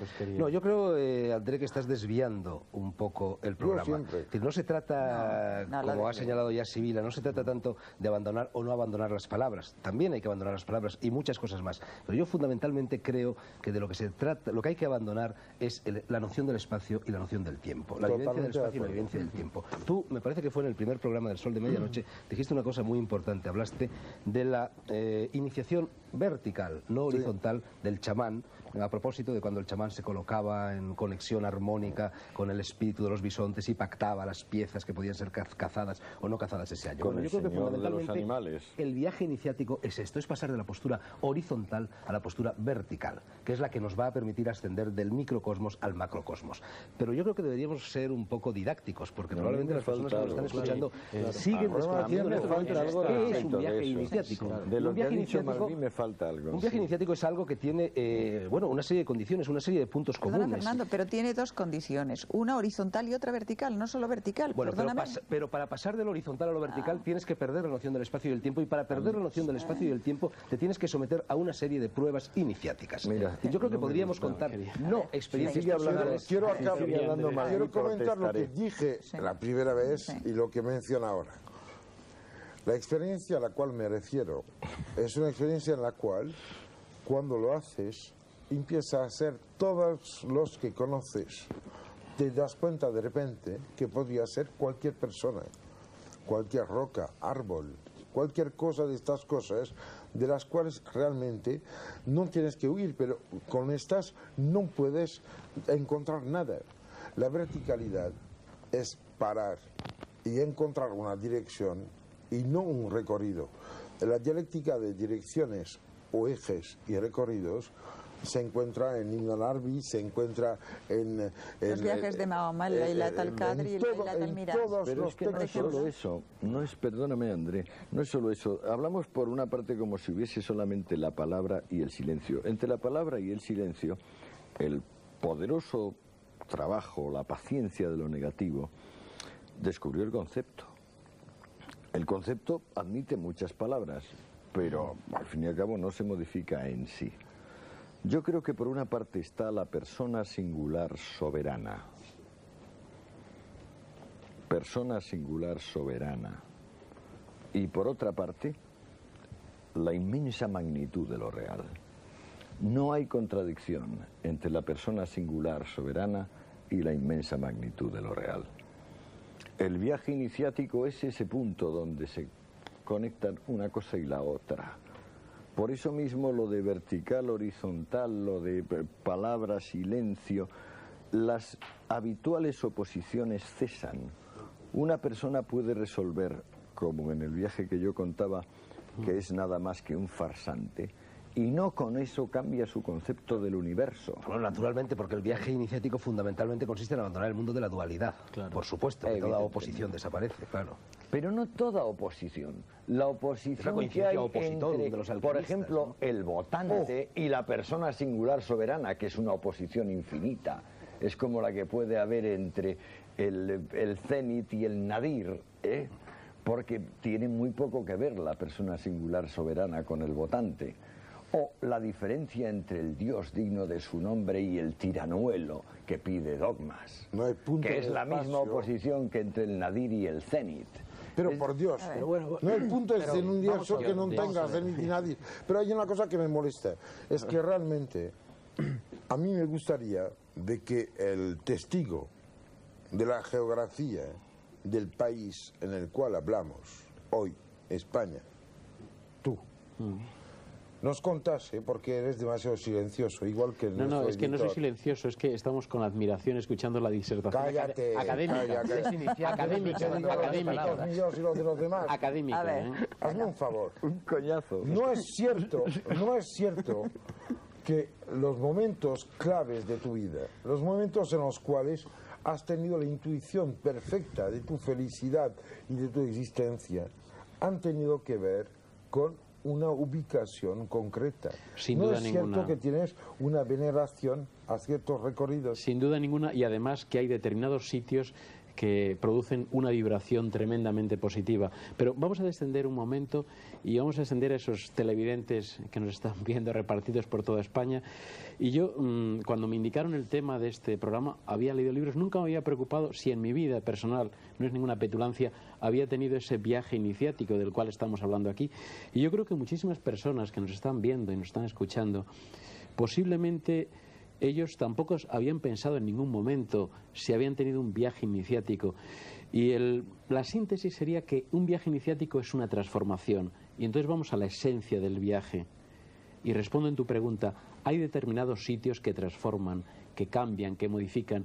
Y yo creo que el mensaje, quitando esas palabras grandilocuentes, el mensaje o el testigo que les pasamos a las personas que nos están viendo y escuchando, es que el viaje lo enriquecieran de algún modo. Que el viaje no fuera simplemente el traslado de un sitio a otro, que la palabra turismo la desterráramos y que el viaje lo enriqueciéramos de un modo de lo que decía al principio, transformarse personalmente, enriquecerse, buscar ese yo que tú has querido, que es un yo en nosotros, es un yo abierto, porque es que entonces llegamos a la esencia del viaje. Pero lo que tú estás proponiendo, Emilio, y haces muy deja, bien... que te voy a dar la palabra. Déjame un momento solo, Andrés. No, déjamela. El turismo por la peregrinación. ¿Qué es lo que hace el peregrino? El peregrino busca un lugar de poder, busca un lugar iniciático. Pero ojo, la iniciación en realidad no está en el lugar de poder. La iniciación está, como señala Cavafis en su célebre poema Ítaca, está en el camino, en lo que se recorre en el recorrido. Entonces es el camino jacobeo lo que convierte esa experiencia en algo iniciático, el caminar. Si no se camina no hay iniciación. Hay que alcanzar esa meta, hay que alcanzar ese ónfalos, hay que alcanzar ese lugar de poder. Tenemos que tener la mediación. Tenemos que tener en cuenta que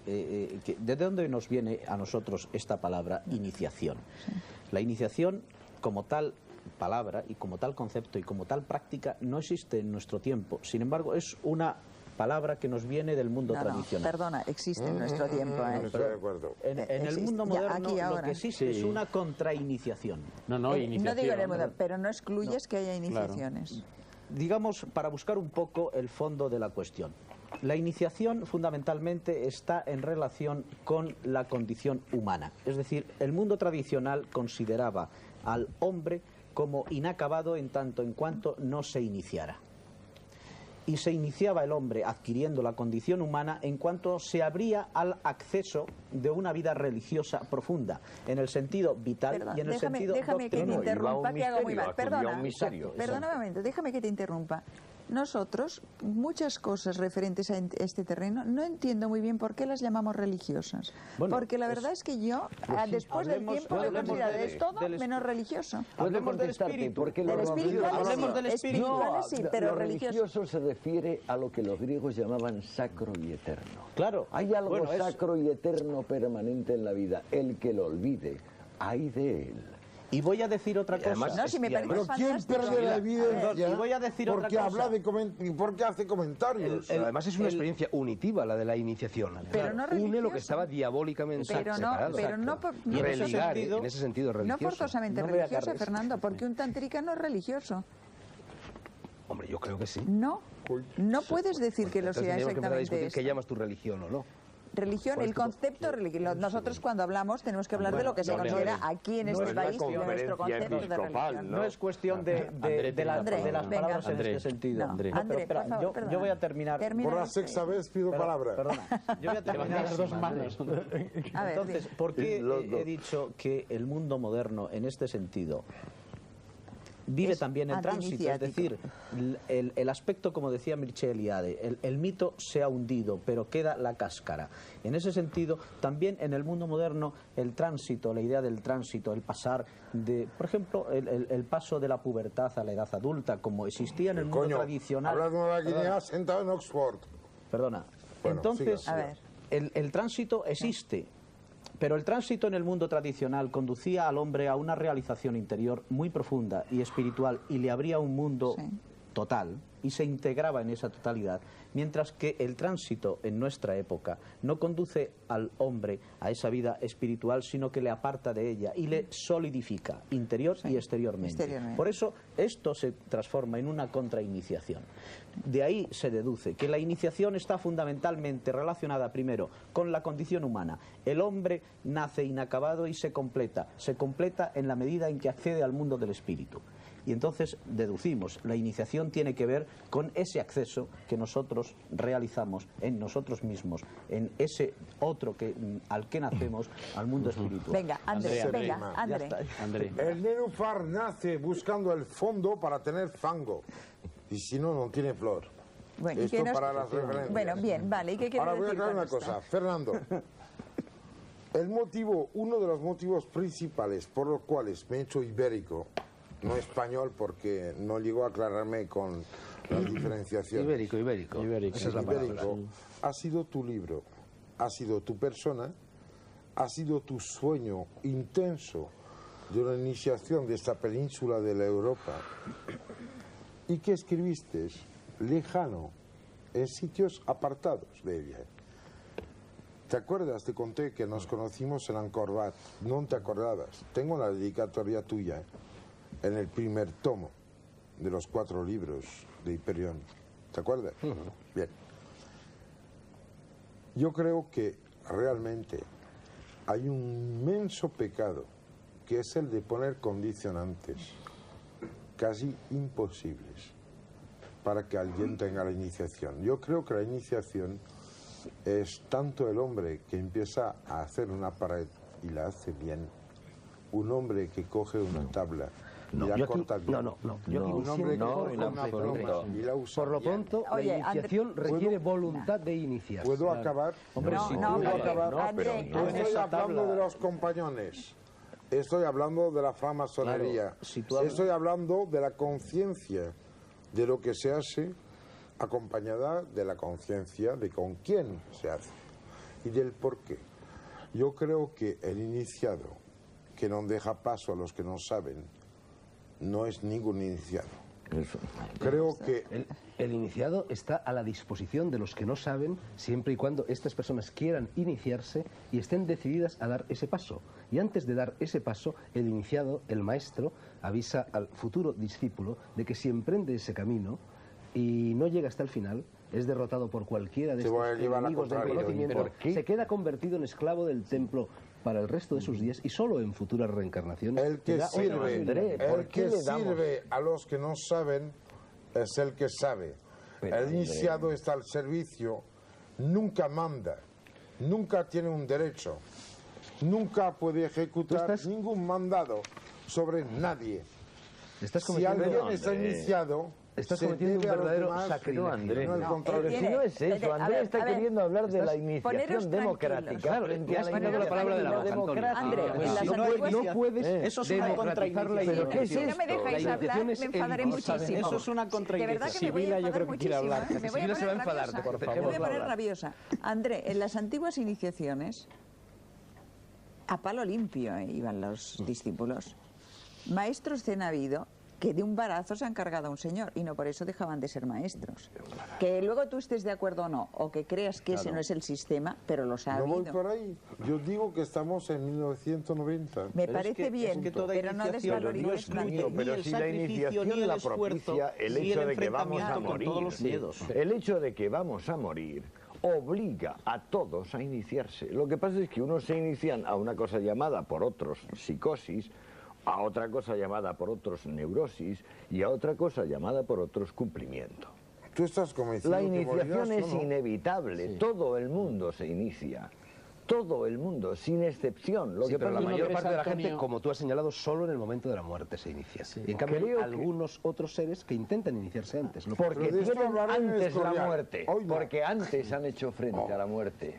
Naturalmente. Por eso la prueba iniciática es porque en vez de ir al médico, se han quedado en su casa pensando en la muerte. Efectivamente. Fernando había empezado un tema que luego le hemos interrumpido. ¿Cuál es, o sea, para la gente que nos estás viendo, el punto de partida de la iniciación, cuál es? O sea, y también la otra pregunta es, ¿está reservada solo a unos pocos, a todo el mundo? Está reservada a muy pocas personas. A muy pocas personas. Bueno, yo antes he mencionado los Reyes Magos y los pastores, es decir, el pueblo llano que acudió al portal de Belén y los iniciados que acudieron al portal de Belén. Yo creo que no todo el mundo puede, ni quiere, ni debe iniciarse. Hay un libro fantástico que probablemente conocéis todos, Los grandes iniciados, de Edward Shigei, donde recrea, de una forma un poco falsa, un poco como Ivans recreó el palacio de Gnosos en Creta, pero bueno, puede servirnos para ejemplarizar. Shigei cuenta en este libro cómo se producía la iniciación en los templos del antiguo Egipto, que al fin y al cabo es la iniciación más antigua que conocemos, a no ser que nos remontemos a la Atlántida. Bien, en los templos del antiguo Egipto, cuando una persona quería iniciarse, ya tenemos aquí la primera condición del viaje iniciático, la voluntad de querer iniciarse, la voluntad de querer adentrarse, recorrer ese laberinto, enfrentándose a una serie de pruebas para alcanzar, como hace Teseo, en el mito de Teseo, el Minotauro justo en el centro del laberinto y empaparse con su sangre, ver cara a cara a la muerte allí. Entonces este individuo llegaba al templo, llamaba a su puerta y le abría el padre portero, por así decir, el hierofante portero. Y entonces, cuando el individuo que llegaba persuadía de que verdaderamente era sincera su voluntad de ser iniciado, entonces le avisaban de lo que le iba a suceder. Te vas a enfrentar a horribles pruebas, si las superas te iniciaremos y si no, el resto de tus días, como he dicho antes, los pasarás convertido en un esclavo del templo y no tendrás ninguna otra posibilidad de reivindicación. Déjame terminar, termino enseguida. Entonces este individuo, precisamente para hacerle abandonar estas nociones de espacio y tiempo, era abandonado a lo largo de esas galerías secretas del templo, de las pirámides,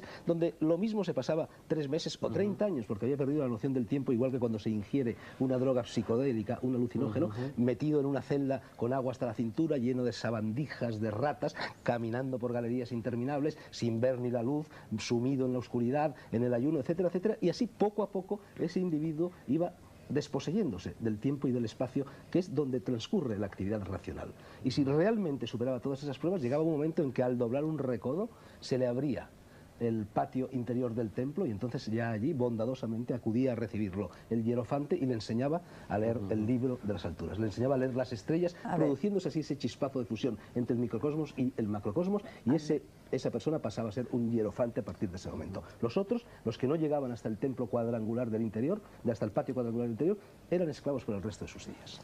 No democraticemos también esto. Y que se le dice, ¿qué quieres ahora? Y dice, la luz. Es una respuesta que todos siempre tendríamos que que tener, la luz. ¿verdad? Bueno, Pero basta un momento, desear la luz. muy Dejad positivo. hablar a Déjame acabar. Basilio. A ver, No, que hable él. Jesucristo se callé somete a cuando toda esa hablabas. serie de tormentos. Me ¿Por qué callé Jesucristo cuando hablabas. hace el Vía Crucis, el Calvario, la muerte? Porque no Déjame basta con hablar. desear la Un luz. segundo. Déjale hablar. Bueno, Basilio. a ver, sí. Basilio. No, solo hay una dos- deja hablar a anotación, Basilio. una pequeña anotación al Estás- margen. Está inmenso. Quiero Andrés, papel y bolígrafo. Inmenso, Andrés, hay Papel un y pluma. poema de un pequeño poema de un poeta sufí que creo que es Yunus Emre, un poeta sufí turco, si no me equivoco, o si no me corrige Fernando. También que- Que